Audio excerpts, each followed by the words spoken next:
Photosynthesis यानी प्रकाश संश्लेषण।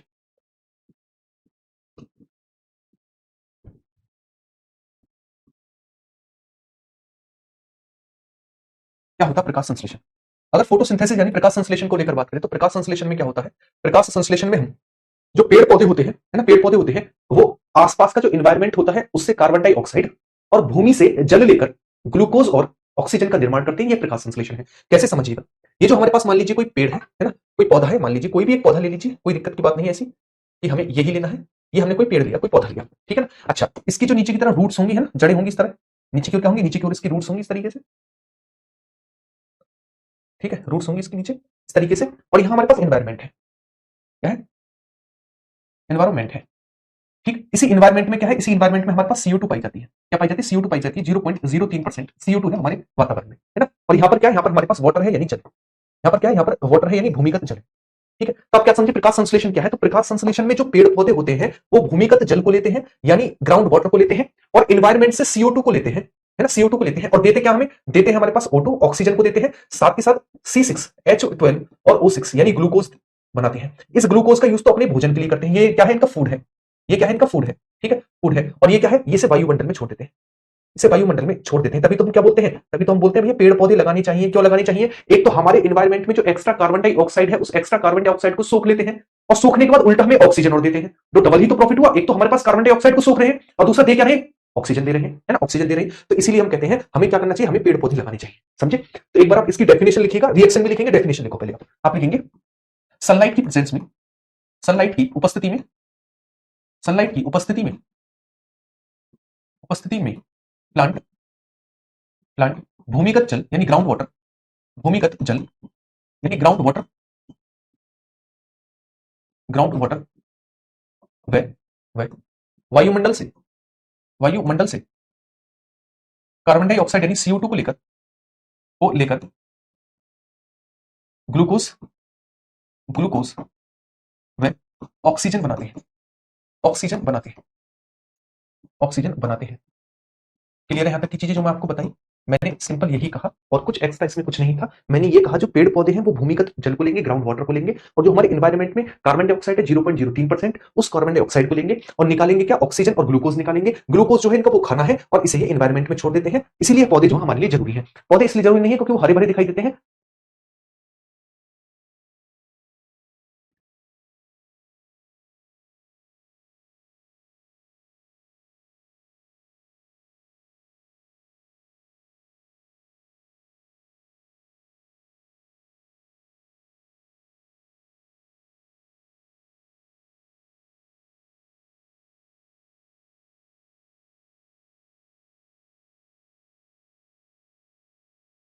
है ना? हाँ, डबल डिस्प्लेसमेंट रिएक्शन है क्या? क्या डबल डिस्प्लेसमेंट है ना? तो इस तरीके से समझ में आया जो मैंने आपको समझाया? ये सिंपल था, है ना, ये सिंपल था। तो मुझे इसका एग्जांपल आप बता पाओगे? तो इसका एग्जांपल क्या बनता है समझिएगा। इसकी रिएक्शन क्या बनती है? ये लेते हैं हमारे पास CO2 प्लस के H2O, H2O आप संतुलित करके आप मुझे बताएंगे, C6H12 और O6 प्लस के बनाते हैं O2। क्या बनाते हैं? O2 बनाते हैं। ये इसका क्या है? ये इसकी रिएक्शन है प्रकाश संश्लेषण की। कभी कभी तो एग्जाम में केवल रिएक्शन रिएक्शन पूछ लेता है, निम्नलिखित में से कौन सी प्रकाश संश्लेषण की रिएक्शन है? फोटोसिंथेसिस की रिएक्शन है। आप संतुलित जब कर रहे होंगे तो आप कहेंगे ये लेगा हमारे पास 6CO2, ये लेगा 6H2O और बनाएगा C6H12O6 और 6O2, और क्या बनाएगा? 6O2 बनाएगा, है ना। ये इसका क्या है? ये इसका है क्या? ये इसका है हमारे पास प्रकाश संश्लेषण की रिएक्शन, है ना, प्रकाश संश्लेषण की रिएक्शन है जो एग्जाम में भी पूछने को देखने को मिलती है। क्लियर है? तो एक बार इसे नोट डाउन करेंगे तब हम आगे की ओर बढ़ रहे होंगे, है ना। पहले से नोट डाउन करेंगे तब हम आगे की ओर बढ़ रहे होंगे। और ये होती किसकी प्रेजेंस में है? सनलाइट, सनलाइट, सनलाइट, सनलाइट की प्रेजेंस में होती है। सनलाइट होगी तभी ये होगा।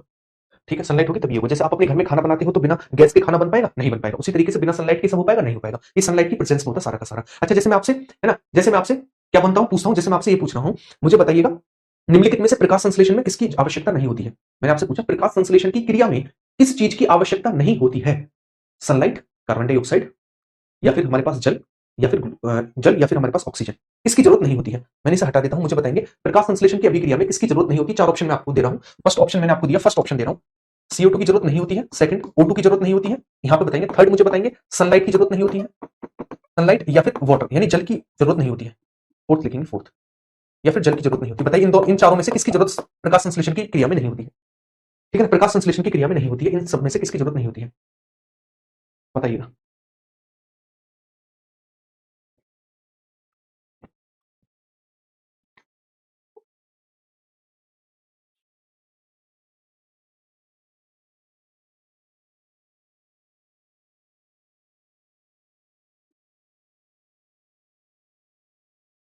हाँ, किसकी जरूरत नहीं होती है हमारे पास? ऑक्सीजन की। ऑक्सीजन की जरूरत नहीं होती है ना? तो कभी भी तुक्काबाजी बिल्कुल भी नहीं करेंगे। यहां मुझे बताइएगा प्रकाश संश्लेषण की क्रिया में मैंने ये नहीं पूछा क्या बनेगा, मैंने पूछा किसकी स्टार्टिंग करने के लिए किसकी जरूरत होगी, वही तो जरूरत है। अरे बने कुछ भी हम उससे मतलब क्या, स्टार्टिंग तो हो। स्टार्टिंग के लिए कार्बन डाइऑक्साइड भी जरूरी है, जल भी जरूरी है और सनलाइट भी जरूरी है। स्टार्टिंग के लिए ऑक्सीजन की कोई भी जरूरत नहीं होती। ऑक्सीजन तो एक प्रोडक्ट है, उत्पाद है, ना कि रिएक्टेंट, है ना, ना कि रिएक्टेंट है। समझे इस चीज को? तो एक बार इस सारी की सारी चीजों को नोट डाउन करो। मैं लास्ट टाइम समझा रहा हूं, मैंने कहा पेड़ पौधे जमीन से जल लेते हैं, आसपास के एनवायरमेंट से कार्बन डाइऑक्साइड लेते हैं और बनाते हैं ग्लूकोज और ऑक्सीजन बनाते हैं। ऑक्सीजन हमारे वायुमंडल में छोड़ते हैं और ग्लूकोज का यूज ये फूड यानी खाने के लिए करते हैं, अपने खाने के लिए। और ये प्रकाश संश्लेषण की रिएक्शन है। समझे? प्रकाश संश्लेषण की रिएक्शन है। ठीक है, चलिएगा नेक्स्ट आगे की ओर पढ़ते हैं। अगली रिएक्शन हेडिंग डालेंगे, रिएक्शन नहीं है, एक डेफिनेशन है, कोरेजन यानी संचरण। संचरण यानी कोरेजन। कोरेजन यानी संचरण। संचारण भी कहीं कहीं देखने को मिलता है। कोरेजन यानी संचारण क्या होता है? आप देखिएगा कभी कभी आपके घर में मम्मी जो है चांदी की सैंपल वगैरह पहनती होंगी या फिर पैरों में या फिर गले में कुछ ऐसी चीजें पहनती होंगी जो कुछ समय के बाद कलर छोड़ देती है ना? जैसे आप आर्टिफिशियल ज्वेलरी लेकर आते हो। आर्टिफिशियल ज्वेलरी क्या होता है? ठीक है, आर्टिफिशियल ज्वेलरी क्या होती है? जैसे आर्टिफिशियल ज्वेलरी पानी, जैसे हम बोलते हैं ना भाई सोने का पानी है, चांदी का पानी है, इसका पानी है, तो कुछ समय के बाद देखते हो ब्लैक ब्लैक दिखने लगती है, उनका कलर हो जाता है। यही संचारण है ना। संचारण यानी जब धातुएं जो है, जब धातु जो है आसपास की वायुमंडल से, आर्द्रता से या फिर जल से, पानी से, हवा से, है ना, किसी भी चीज से क्रिया करके, है ना, क्रिया करके वो खराब होने लगती है, वही उसका कोरेजन कहलाता है, संचारण कहलाता है ना। कोरेजन यानी संचारण कहलाता है। क्लियर है? ठीक, क्या कहलाता है? संचारण कहलाता है। जैसे एक बार डेफिनेशन लिखेंगे तब आगे क्यों बढ़ेंगे। आप लिखेंगे कुछ धातुएं, कुछ धातुएं, धातुएं, कुछ धातुएं आसपास के, आसपास के वातावरण से या फिर आसपास के वातावरण में उपस्थित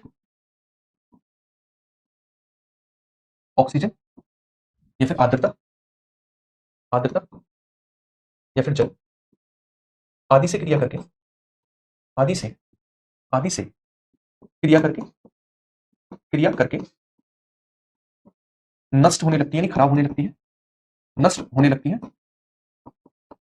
लगती है। इसे ही कोरेजन यानी संक्षारण बोला जाता है। इसे ही संक्षारण यानी कोरेजन बोला जाता है। जैसे आप लिखेंगे कैसे, एग्जाम्पल के लिए लिखेंगे। जैसे एग्जाम्पल इसके बहुत ज्यादा जरूरी है, इसीलिए डेफिनेशन बताइए। Example number 1, example number 1, example number 1, है ना? हाँ हाँ, सबसे पहले एग्जाम्पल नंबर 1। एग्जाम्पल नंबर 1 क्या है? जो हमारे पास लोहा है, लोहा वातावरण की आर्द्रता से, वातावरण की आर्द्रता से क्रिया करके, आर्द्रता से क्रिया करके, क्रिया करके हाइड्रेट फेरस ऑक्साइड की, फेरस ऑक्साइड की परत जमा लेता है, की परत जमा लेता है, परत जमा लेता है। इसे ही जंग बोलते हैं, इसे ही जंग बोला जाता है कि भैया जंग लगी, जंग बोला जाता है। क्या बोला था? जंग। और इस जंग से बचाने के लिए, इस जंग से बचाने के लिए, बचाने के लिए लोहे पर, लोहे पर जस्ते की परत चढ़ाई जाती है। लोहे पर क्या चढ़ाया जाता है? लोहे पर जस्ते की, जस्ते की परत चढ़ाई जाती है, परत चढ़ाई जाती है, जिसे गैल्वेनाइजेशन बोलते हैं, नाइजेशन बोलते हैं। क्या बोला जाता है? जिसे गैल्वेनाइजेशन बोला जाता है। क्या बोला जाता है? इसे ही गैल्वेनाइजेशन बोला जाता है। यहां तक की चीजें क्लियर है? एक बार मुझे बताएंगे। सबसे पहला एग्जांपल, सबसे पहला एग्जांपल क्या देखिएगा, कुछ कुछ अलग नहीं है। केमिस्ट्री को ऐसे मत पढ़ो जैसे बहुत ज्यादा बर्डन हो। मैंने ये कहा आपके घर में मम्मी सैंपल पहनती है ना, पैरों में बहुत चीजें पहनती हैं, गले में भी पहनती हैं, हाथों में भी आप पहनते हैं, है ना। आप कभी चांदी की अंगूठी लेके आना और चांदी की अंगूठी को लगातार पानी में यूज करना, हाथों को, है ना, पानी में यूज करते ना, यूज करते ना, वो ब्लैक ब्लैक दिखने लगेगी। या फिर आप अपने घर में देखना तांबे का लोटा होगा, है ना, तांबे के लोटे को देखना, उस पर हरे हरे कलर की परत सी आ जाती है। तो ये जितनी भी धातुएं हैं ये आसपास के एनवायरमेंट की जो चीजें हैं, चाहे वो वायु हो, चाहे वो जल हो, चाहे वो आर्द्रता हो, गर्मी हो, किसी से भी क्रिया करें और अपने ऊपर परत चढ़ा लें, यानी खराब होना स्टार्ट हो जाए, वो कहलाता है कोरेजन यानी संक्षारण। ठीक है, फॉर एग्जांपल आप लोहे को लीजिएगा, है ना, आपने देखो गर्मी के समय पर लोहे पर कुछ नहीं हो रहा, लेकिन जैसे ही बारिश का समय आता है तो लोहे पर जंग लगनी स्टार्ट हो जाती है। क्यों? क्योंकि जैसे ही बारिश होती है तो हमारे वायुमंडल में आर्द्रता आ जाती है, नमी आ जाती है, उसी नमी से लोहा क्रिया करता है और क्रिया करके हाइड्रेट फेरस ऑक्साइड की परत जमा लेता है, जिसे हम जंग बोलते हैं। जिसे क्या बोलते हैं? जिसे हम जंग बोलते हैं। ठीक है, एल्यूमिनियम इसका उल्टा काम करता है। एल्यूमिनियम क्या करता है? हमारे वायुमंडल में ऑक्सीजन है 21%, एल्यूमिनियम क्यों खराब नहीं होता? हमारे वायुमंडल में एक हमारे पास गैस है जिसका नाम है ऑक्सीजन। एल्यूमिनियम ऑक्सीजन से क्रिया करके अपने ऊपर परत जमा लेता है और ये परत इसे बचाती है कोरोजन से, इसीलिए एल्यूमिनियम खराब नहीं होता है। समझे? एल्यूमिनियम का उल्टा काम है, परत तो जमाता है लेकिन ये परत इसे खराब नहीं होने देती। ठीक है, चलिएगा। तुम्हें पायल बहुत पसंद है, चलिएगा तुम्हारे लिए पायल का इंतजाम करा जाएगा। नेक्स्ट देखिएगा, यहां से क्वेश्चन के तरीके क्या बनेंगे। यहां से क्वेश्चन के तरीके क्या बनेंगे, लोहे आपसे पूछेगा लोहा किससे क्रिया करता है, तो वायुमंडल की आर्द्रता से क्रिया करता है। ठीक है, आपसे पूछेगा किसकी परत जमाता है, most most most important question, लोहे के ऊपर किसकी परत जमती है, आपके हाइड्रेट फेरस ऑक्साइड की परत जमती है। इसके अलावा आपसे बोला जाएगा जंग क्या चीज है जो लोहे पे लगती है, हाइड्रेट फेरस ऑक्साइड है जंग जो लगती है। आपसे कहेगा लोहे को जंग से बचाने के लिए उस पर किस धातु की परत चढ़ाई जाती है, वो है जस्ता, और इस क्रिया को क्या कहा जाता है, गैल्वेनाइजेशन, यानी जस्तीकरण भी इसे कहा जाता है, जस्तीकरण यानी गैल्वेनाइजेशन इसे कहा जाता है। क्लियर है, यहां तक की चीजें क्लियर है। नेक्स्ट एग्जांपल लिखिएगा, अगला एग्जांपल, अगला एग्जांपल है चांदी को लेकर, किसको लेकर, चांदी को लेकर। चांदी के ऊपर कैसी परत जम जाती है, चांदी के ऊपर जम जाती है हमारे पास काले रंग की परत, जिसे बोला जाता है सिल्वर सल्फाइड, है ना। ठीक, सिल्वर सल्फाइड, है ना, सिल्वर सल्फाइड। एग्जांपल नंबर 2 लिख लेंगे यहां पर, एग्जांपल नंबर 2, एग्जांपल नंबर 2 आप लिखेंगे चांदी को खुला छोड़ने पर, खुला छोड़ने पर उस पर उस पर ब्लैक कलर की, ब्लैक कलर की सिल्वर सल्फाइड की परत जम जाती है, सिल्वर सल्फाइड की परत जम जाती है, किसकी जम जाती है परत, सिल्वर सल्फाइड की। ठीक है, इसके अलावा नेक्स्ट आप लिखेंगे एग्जांपल नंबर 3, एग्जांपल नंबर 3 क्या है, आप लिखेंगे एग्जांपल नंबर 3, तांबे को खुला छोड़ने पर, तांबे को खुला छोड़ने पर, खुला छोड़ने पर इस पर कॉपर कार्बोनेट की, कॉपर कार्बोनेट की,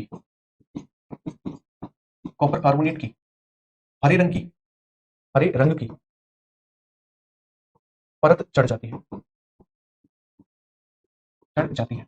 अब मैं आपको क्वेश्चन के तरीके बताता हूं जो यहां से क्वेश्चन पूछे गए। यहां से सबसे पहला क्वेश्चन ये पूछा गया है चांदी को लेकर, चांदी पर किसकी परत चढ़ती है, सिल्वर सल्फाइड, सिल्वर सल्फाइड किस कलर की परत चढ़ती है, ब्लैक कलर, किस चढ़ती है, ब्लैक कलर। एक एक चीज पर फोकस करिएगा। फिर पूछा गया तांबे को खुला छोड़ने पर उस पर किस चीज की परत चढ़ती है, कॉपर कार्बोनेट, किसकी, कॉपर कार्बोनेट की, और किस कलर की चढ़ती है, हरे रंग की, किसकी चढ़ती है, हरे रंग। ये सारे के सारे क्वेश्चन कहीं ना कहीं पूछ रहे हैं हाई मुस्कान, इतना हर्षित सक्सेना, इतना इतना बजाया जाएगा ना, हाई मुस्कान और ये मुस्कान वो मुस्कान। ठीक है, हाँ, तो आप एक बार यहां तक की चीजों को लिखेंगे। गोल्ड नहीं होता, गोल्ड क्योंकि सामान्य रूप से वातावरण से क्रिया नहीं करता है चीजों से, इसलिए वो खराब नहीं होता। तो एक बार यहां तक की चीजों को नोट डाउन करेंगे, तब मुझे आगे की ओर मैं बढ़ूंगा। सबसे पहले एक प्यारी सी कमेंट के साथ बताएंगे, कोरेजन यानी संक्षारण को लेकर कोई दिक्कत समस्या है तो एक बार पूछेगा। ये 3 सबसे बेस्ट एग्जांपल बनते हैं, और मैंने ये भी बता दिया किस तरीके के यहां से क्वेश्चन बनेंगे, है ना, किस तरीके के क्वेश्चन बनेंगे। यहां तक नोट डाउन करिएगा, फिर आगे की ओर बढ़ेंगे।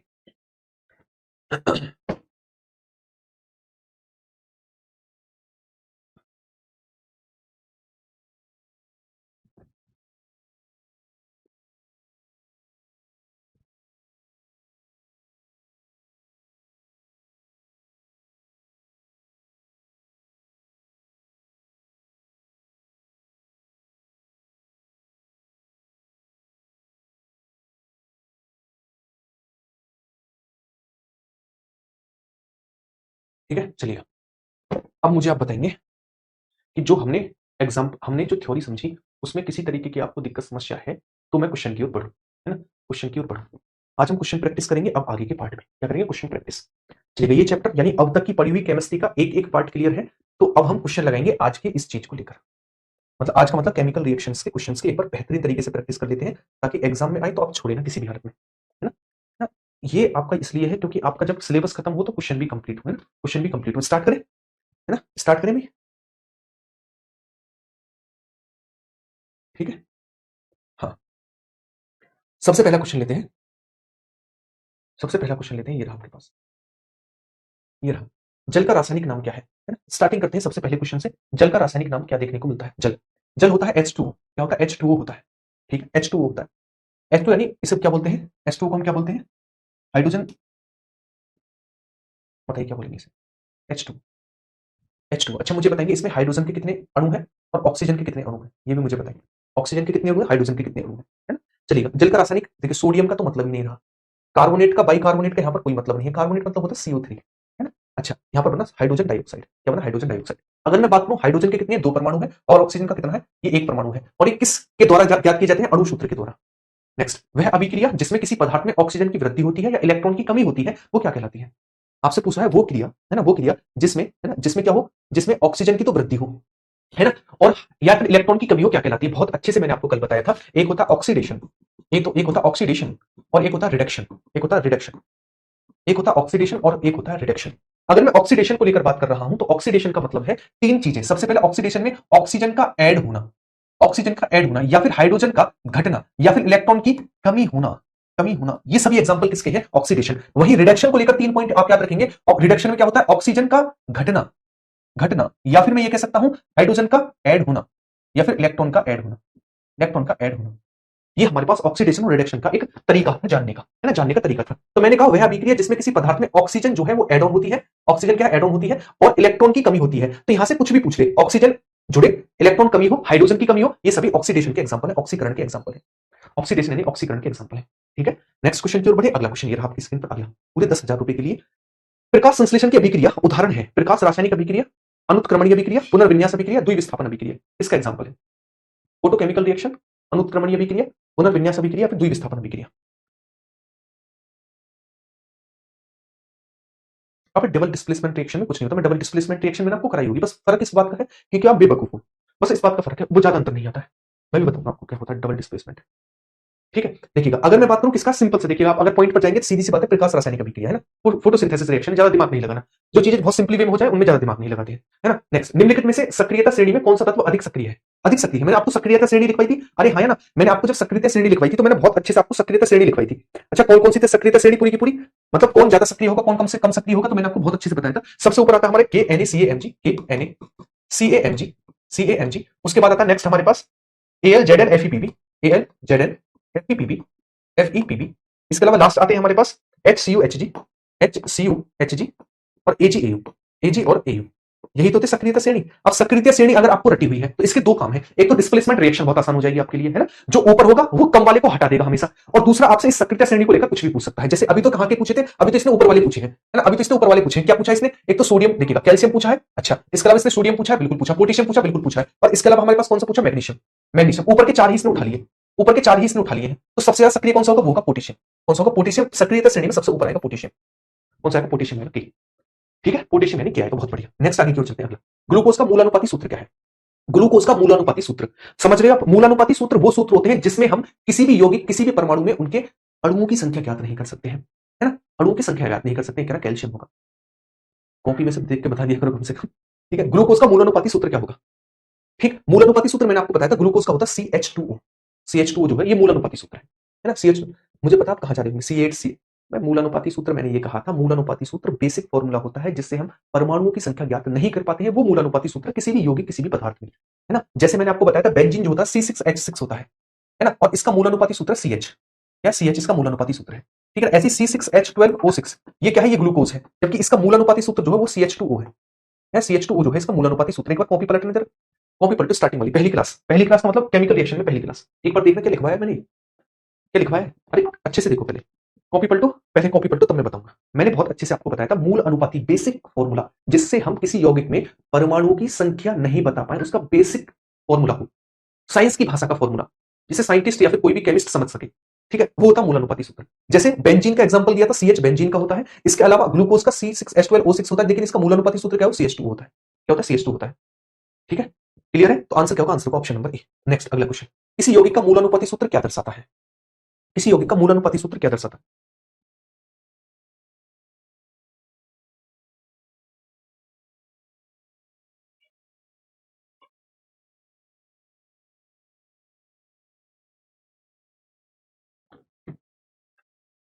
बताओ, मूलानुपाती सूत्र क्या बताता है? किसी भी यौगिक का, किसी भी पदार्थ का मूलानुपाती सूत्र क्या बताता है?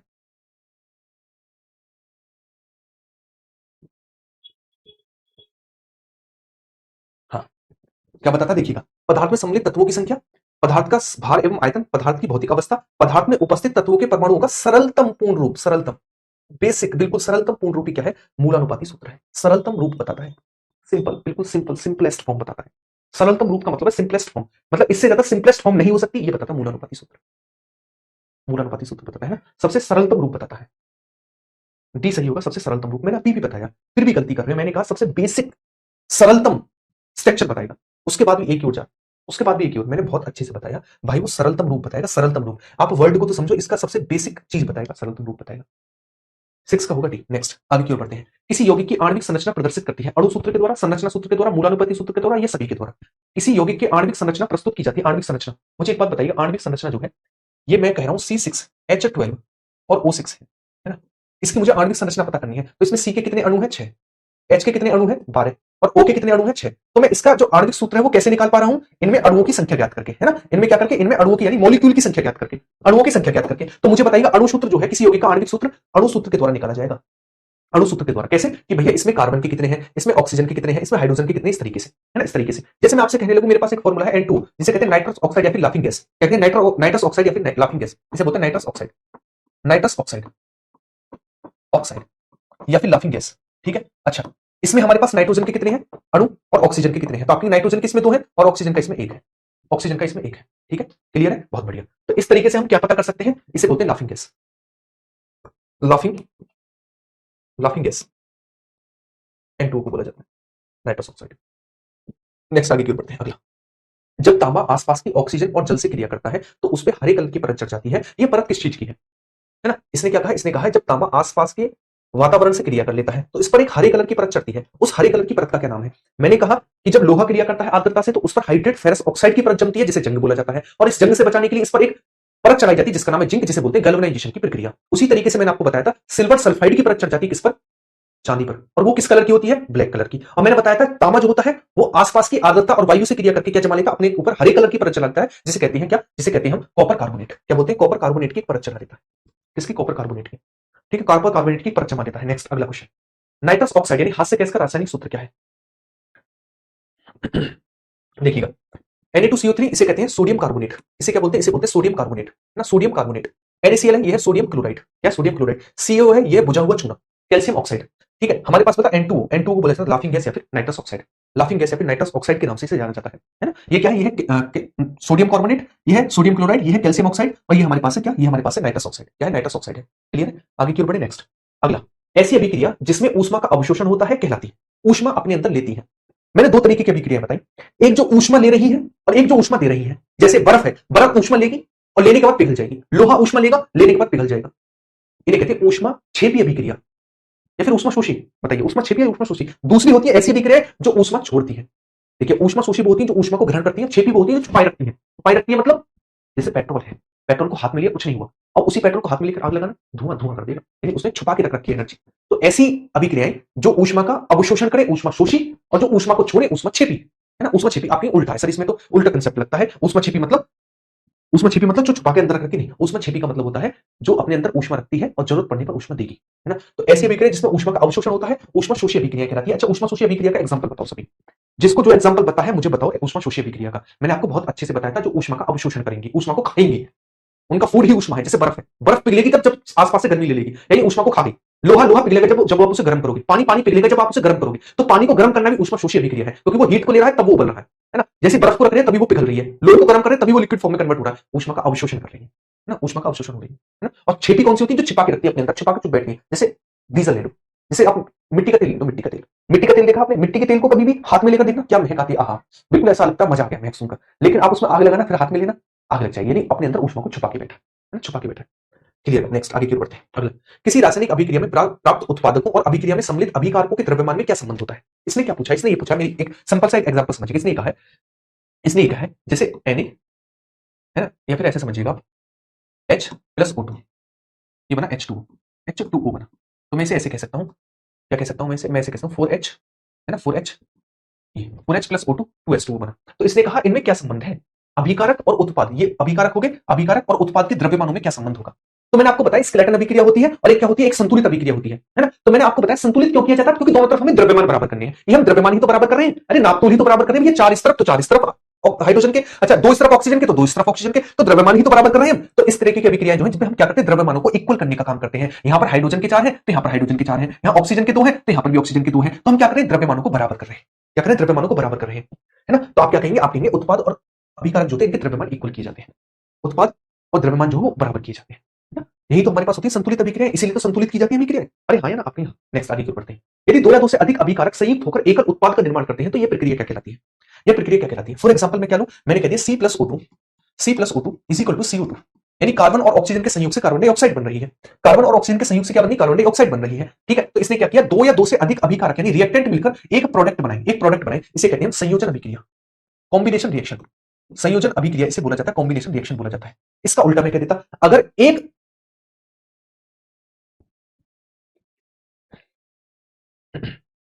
क्या बोलते हैं, हाँ बहुत बढ़िया, इसे बोलते हैं संयोजन अभिक्रिया। आंसर होगा ऑप्शन नंबर ए, संयोजन अभिक्रिया। नेक्स्ट क्वेश्चन की ओर बढ़ते हैं, आगे की ओर। नेक्स्ट, निम्नलिखित में से ऊष्मा छेपी अभिक्रिया का उदाहरण है। ऊष्मा छेपी, ऊष्मा छेपी का मतलब क्या है? छिपा के रख रखा है, जरूरत पड़ेगा तो निकाल देगी बाहर, जरूरत पड़ेगा तो निकाल देगी बाहर। बताइए ऊष्मा छेपी अभिक्रिया का एग्जांपल कौन सा है?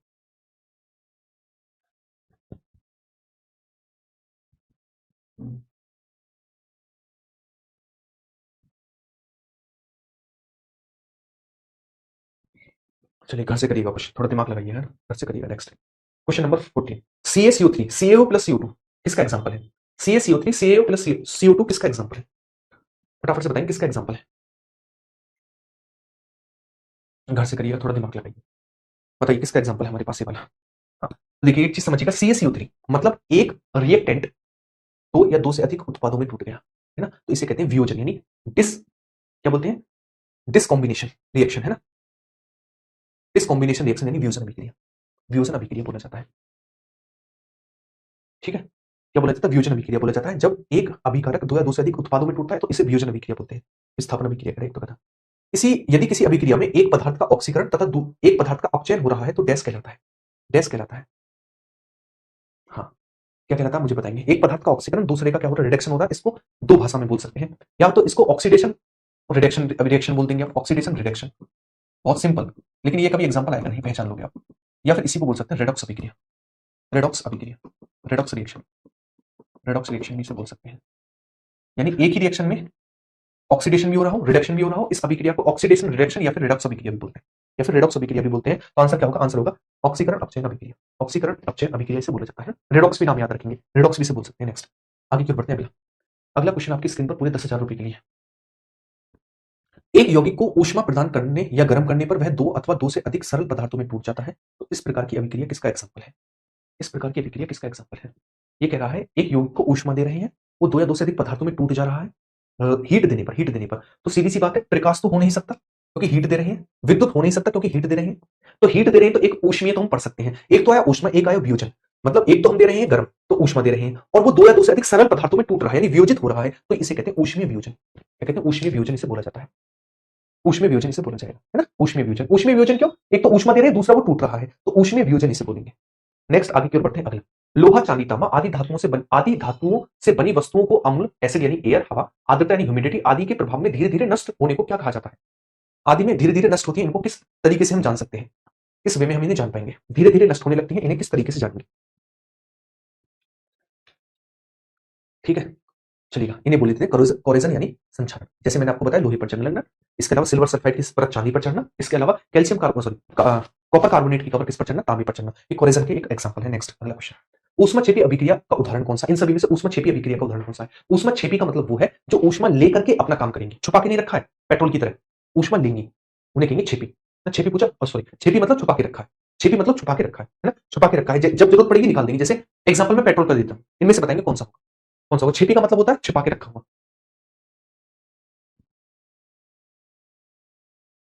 हाँ, देखिएगा सिंपल है। जैसे कोयले या पेट्रोल का दहन, बिल्कुल ठीक बात है, कोयले पेट्रोल को जलाओगे तो क्या निकलेगी? ऊष्मा निकलेगी। लोहे पर जंग लगना, अभी रुकिएगा। कार्बन व ऑक्सीजन के संयोग से कार्बन डाइऑक्साइड का बनना, मैंने आपको बहुत अच्छे से बताया था जब मैंने एग्जांपल भी लिखवाया था। कार्बन और ऑक्सीजन आपस में मिल रहे हैं, देखिएगा नोटबुक में होगा, तो इससे कार्बन डाइऑक्साइड बन रही है। आपकी ये क्या चीज है भैया? भैया आप जो है ना, ये है कार्बन, ये क्या है? ये कार्बन है। आप उसको ऑक्सीजन की उपस्थिति में आग लगा रहे हो, उससे निकल रहा है धुआं और हीट। ये क्या है? ये एक ऊष्मा छेपी अभिक्रिया है ना, छेपी अभिक्रिया है। इसके अलावा लोहे पर जंग लगना भी ऊष्मा छेपी अभिक्रिया का एग्जांपल है। तो आंसर होगा option number D, option number D होगा। अच्छा एक बार कॉपी खोलो जरा, अच्छा कॉपी खोलो अपनी, जहां पर मैंने ऊष्मा छेपी और ऊष्मा शोषी अभिक्रियाएं पढ़ाई, ऊष्मा छेपी और ऊष्मा शोषी अभिक्रियाएं पढ़ाई हैं। तुम तो बताओगे नहीं, देखो मैं दिखाता हूं तुम्हें कहां तुम गलतियां करते हो सारी। ये ना रिवीजन करने के नतीजे होते हैं, रिवीजन ना करने के नतीजे होते हैं। बहुत अच्छे से अभी दिखाता हूं, रुको आपको एक मिनट। लास्ट टाइम आपकी क्लास कल हुई थी ना? कब हुई थी क्लास आपकी? कल संडे था, सैटरडे में हुई। आओ एक बार जरा, ये वाला एग्जांपल देखना मेरे भाई जरा। जो तुम मुंह उठाए और आंसर लगाने लगते हो, देखिए कितना अच्छा एग्जाम्पल लिखा है, कार्बन व ऑक्सीजन से कार्बन डाइऑक्साइड का बनना। फिर भी गलती है, फिर भी गलती है। देखिएगा, पहला एग्जाम्पल तो ये मिल गया, दूसरा एग्जाम्पल ये मिल गया, लोहे पर जंग लगना। तीनों के तीनों एग्जाम्पल रखे हुए हैं, तीनों के तीनों एग्जाम्पल रखे हुए हैं, फिर भी गलती है। एग्जाम में तुम्हें कॉपी से लिखा हुआ याद नहीं है तो कैसे करोगे भाई इन चीजों को, कैसे करोगे बताओ मुझे। ये तो बिल्कुल डिट्टो के डिट्टो तीन एग्जाम्पल थे, मैं ये कह देता हाँ जी एक दो उधर उधर से उठा लिए हो गया, तीनों के तीनों एग्जाम्पल कॉपी से, फिर भी दिक्कत। पापा पापा का बिजनेस है क्या अभी, पापा का बिजनेस भी है क्या तुम्हारे। चलिए नेक्स्ट आगे की ओर बढ़ते हैं। निम्न में से अधिक अभिक्रियाशील धातु कौन सी है, अधिक अभिक्रियाशील धातु, कॉपर है, एच जी, देखिए इन सभी में सबसे ऊपर कौन सी आती है, सबसे ऊपर आती है इन सभी में कॉपर। अभिक्रियाशीलता श्रेणी देखोगे तो सबसे ऊपर इसमें कॉपर मिलेगी, ठीक है, क्लियर है।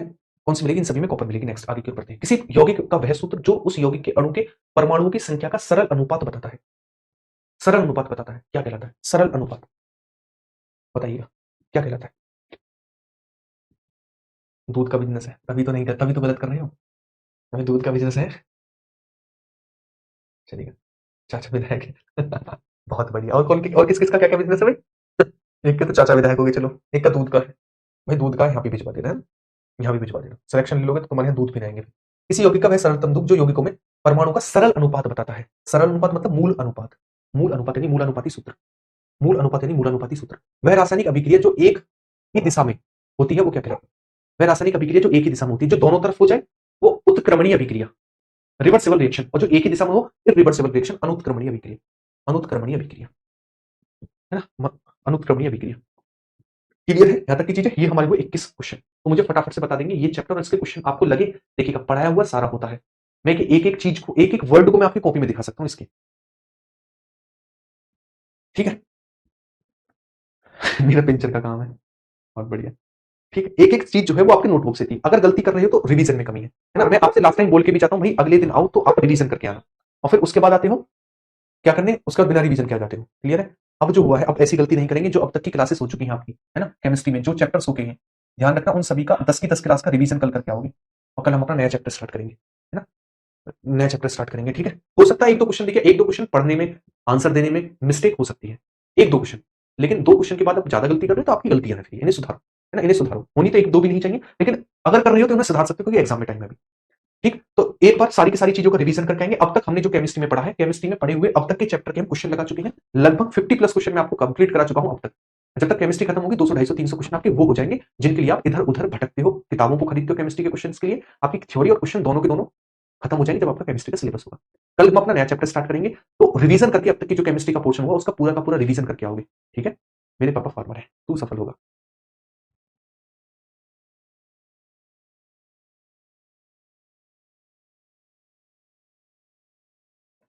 रशियन का बिजनेस बेटा, रशियन का ना वो रशिया में बिजनेस होगा, प्रोनाउंस अच्छे से करो, ठीक है।